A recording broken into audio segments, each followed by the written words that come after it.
So the fasting Buddha is one image that we would absolutely recommend you to see if you want to get a hold of how impressive Gandharan art is. Because this is the Buddha shown with almost all of his bones bare. His ribs are exposed, he has sunken eyes.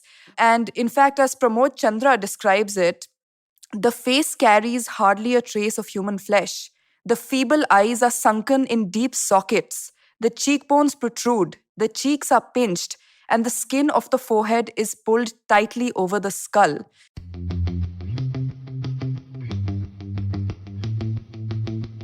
This is the For Old Time's Sake podcast by Theosology, hosted by Eric Chopra and Kudrat Singh. In this podcast, we dive deep into the fascinating and multi-layered past of India, all while keeping histories of emotions and experiences at the core of our discussions.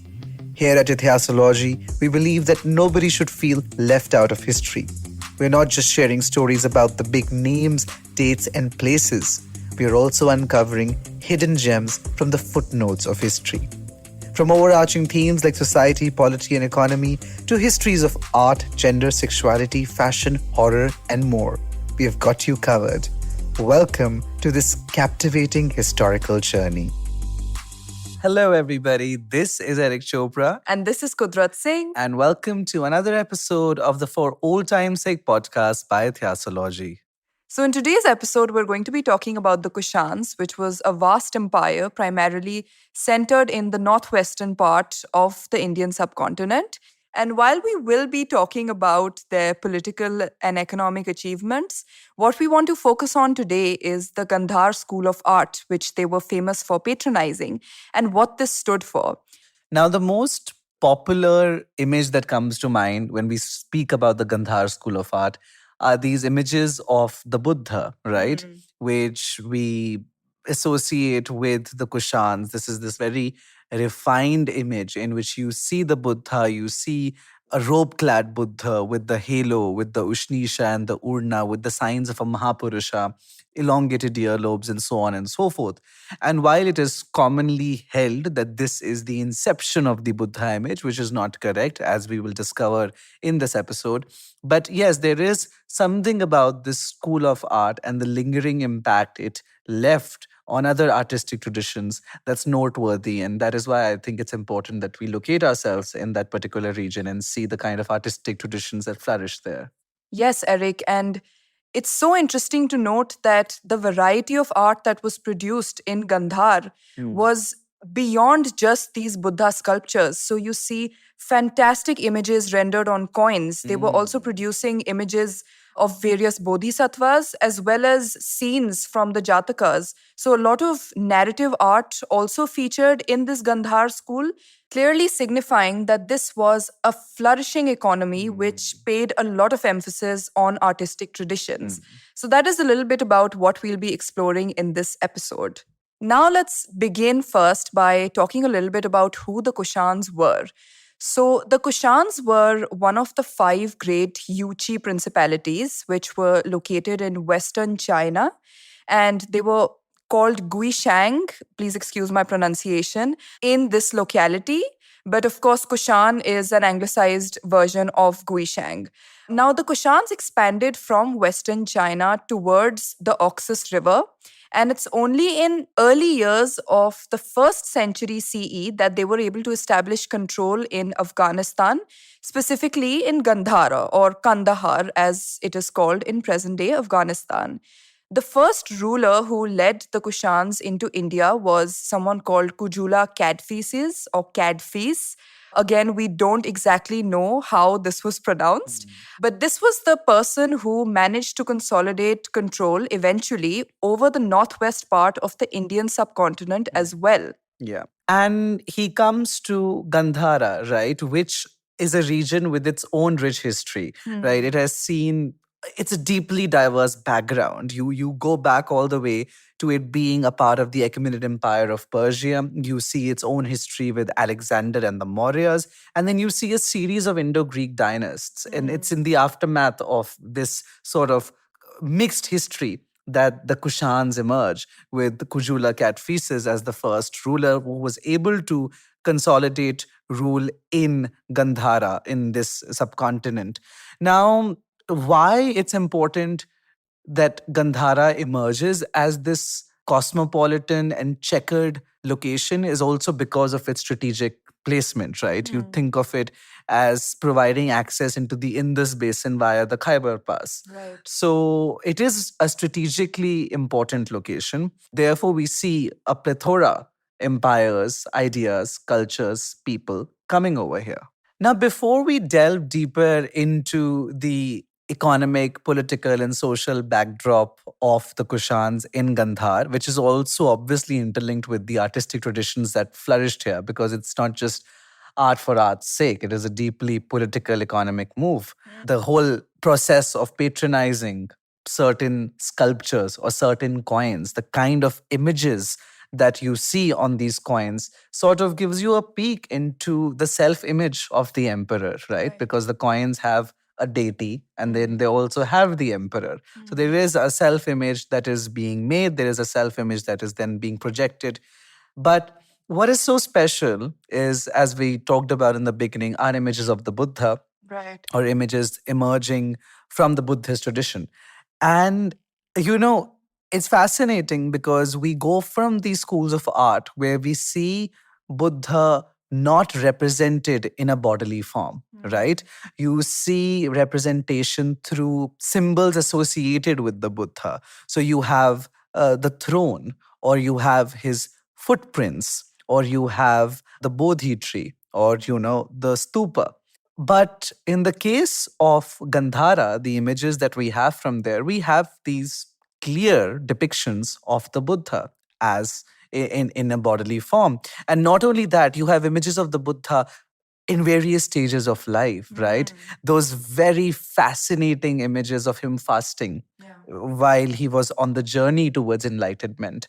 And then you have these images in which these almond shaped eyes, this very serene face, these earlobes, and his other features that sort of, give us the markers of a great man. All of those take a very tangible meaning under the Kushans. Yes, Eric. And this again links us back to when you asked what is it that makes the Gandhara School of Art so special, is that there is this artistic diversity that you see, which is almost as diverse as the region itself, where artists are able to create the Buddha in this serene form with all of his features of a Mahapurusha, such an evocative image. At the same time, they're able to create an equally evocative image of Buddha, for example, fasting, like you mentioned. So, the fasting Buddha is one image that we would absolutely recommend you to see if you want to get a hold of how impressive Gandharan art is. Because this is the Buddha shown with almost all of his bones bare. His ribs are exposed, he has sunken eyes. And in fact, as Pramod Chandra describes it, the face carries hardly a trace of human flesh. The feeble eyes are sunken in deep sockets. The cheekbones protrude, the cheeks are pinched, and the skin of the forehead is pulled tightly over the skull.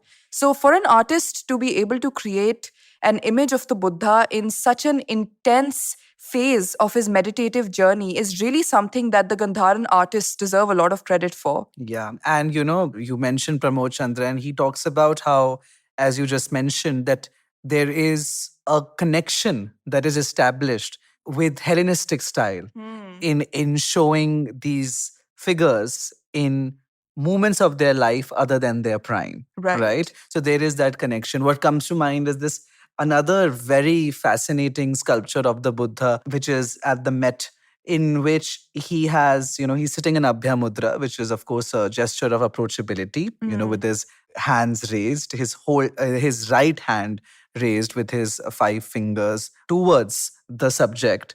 And it is a very welcoming gesture. But the most interesting thing about this sculpture is his halo, which has these serrations, which sort of give this idea that light is coming out of the halo. So instead of being just a clearly round halo, it's like there's these little arrows, right? These things poking out of the halo. The most common motif for the sun, that is. Yes, exactly. It looks exactly like the sun. So it's talked about how this two had very close connections, or as the Met says, it has the closest connection with Roman sculpture than any of the other surviving Gandharan sculptures in bronze. So it is quite interesting that we see the image of the Buddha that we know so well today emerge out of this cosmopolitan tradition of art and the diversity of it. And truly, this diversity, what emerges from it, is just so evocative. I mean, I think about the mastery of the craftspeople of Gandhara, right, Kudrat? Yes. And how they were able to, and they continue to mesmerize with their technique.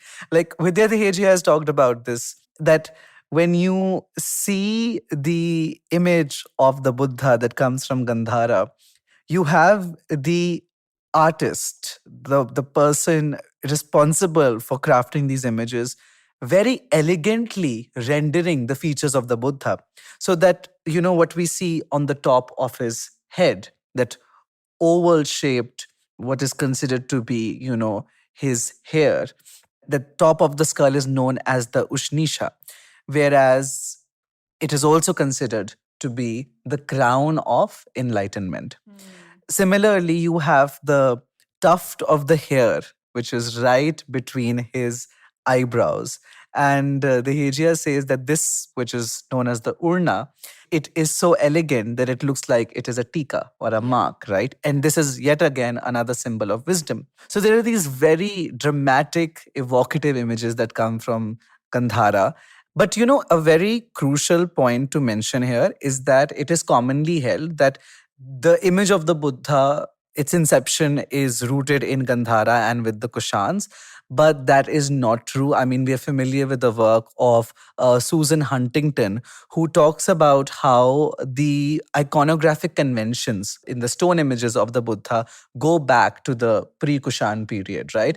But the image of the Buddha, as we know him best, with all of these features, with Hellenistic traditions, that is the one that goes back to the period of the Kushans at Gandhara. Perhaps its most sophisticated manifestation of the time. Yes. The Hejia also talks about the craftspeople behind it and their diversity, right? Where they come from. So she mentions that they come from Bactria, from the Persian territories, some from the Roman provinces of even Western Asia. So these artists have indeed created stunning images, really. And as we are all aware, Eric can go on and on when it comes to art. Yeah, I just can. So now I'm glad you mentioned Rome, actually, because we should talk a little bit about the Roman connection to the Kushan Empire and more generally to India. Yeah. As Upinder Singh points out, the period between the 2nd century BCE to the 2nd century CE is a thriving period for trade between India and the Roman Empire. At the same time, India also played a very important role in the Silk Road.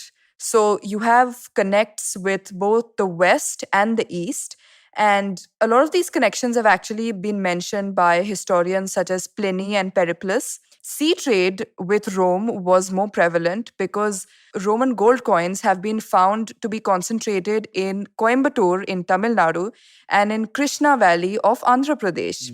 On the other hand, we also have literature from the Sangam period that mentions trade with the Romans. Yeah, and it mentions something very interesting, doesn't it? Actually, it's Pliny the Elder who talks about the connection between Romans giving India or getting to India wine and gold and them taking black pepper. Yeah.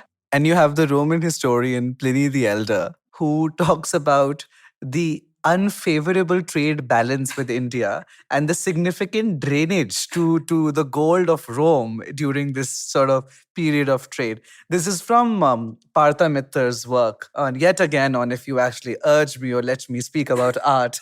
But Kudrat's giving me she's looking at me as if she's going to completely stop this episode here if I go on that direction. But what I wanted to mention is that he talks about this trade and he mentions that the trade was equal in a way where you see things going to Rome from India as well, including sculptures, right? So you have that very fascinating ivory statue that was found in the old city of Pompeii. which is known as the Pompeii Lakshmi. And she was found in 1938 by an Italian scholar. And it sort of gives you an insight into how there was, a give and take from both the cultures. Yeah. Absolutely, Eric. Very interesting interconnections. Yeah. And Kudrat, you mentioned about the concentration of Roman coins in South India. Yeah.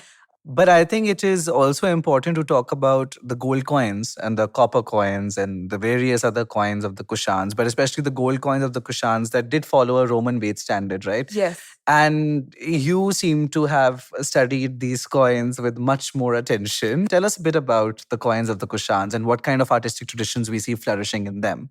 All right. So, what we do know about the Kushan gold coins is that what you see is a kind of transition where first these coins only seem to depict the Hindu god Shiv. And later on, especially during the period of Kanishk, which is also considered the zenith of the Kushan Empire, you not only have Hindu gods, but also Zoroastrian deities, as well as the Buddha depicted in these gold coins. So, one side of the coins was almost always reserved for the figure of a deity. Among Zoroastrian gods, you had Atash, who was a fire god, and Mitra, the sun god. What you also see are Greek deities. So, for example, Helios, the sun god, and Selene, the moon goddess, are also seen on Kushan coins. The other side of these coins usually had a full size portrait of the Kushan emperor. And the emperor would be wielding a trident and standing in a very confident sort of posture. Every element of his clothing was well defined. There was usually a long coat.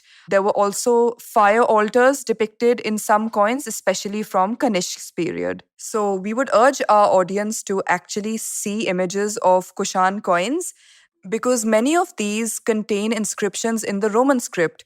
So you can attempt to decipher the names of either the rulers or the deities on the back on the basis of these inscriptions. And Kudrat, I remember seeing some of these coins at this exhibition that was organized at the National Gallery of Modern Art in New Delhi called Roots and Roots by Mr. Raghavendra Singh. I remember seeing these gold coins and being absolutely gobsmacked and just and we've spoken about this earlier that I do not easily get gravitated to like coins. I mean, Coins, I yeah. have a very specific sort of artistic Interest, tradition yeah. that calls me. But I just stood in front of some of these gold coins. I was gazing at their artistry. I was moved by their technique. And there truly is something that calls you. I feel like, yet again, it is time manifesting itself in the form of a coin. And it's sort of speaking to you about the many diverse traditions, mores, ideas of this equally diverse time. There is something quite fascinating about the Kushan coin. Yes, and I do think that you were probably fascinated by them also because you adore the art of the Gandhar school. Yes, I think, definitely there's Yeah. a bias at play. And of course, because some of these coins, especially those which have the image of the Buddha at the back, they depict Buddha in like a micro version of the Gandhar Buddha stone sculptures. Yes. So, of course, a lot more remains to be said about the Gandhar school of art, other forms of art that were patronized by the Kushans and other contemporary kingdoms and empires. But we do recommend that you head over to the Ithasology page on Instagram, where we have time and again brought to you images with narrative descriptions of what's going on in Gandhar sculptures, of Buddha, of stories from the Jatakas, and also of the Gandharan gold coins that Eric just mentioned. Yes, and also in connection what was happening in places like Mathura and Amravati. We do hope that we have piqued your curiosity. And if you have not yet seen wonderful sculpture and coins of the Gandhar School of Art, then we suggest that you look up some of these images. There's an amazing repository in Indian museums as well as museums such as the Met in New York, the LACMA Museum in Los Angeles. And all of these are digitally available and they do make for a great viewing experience, even if you can't be there in person. Absolutely.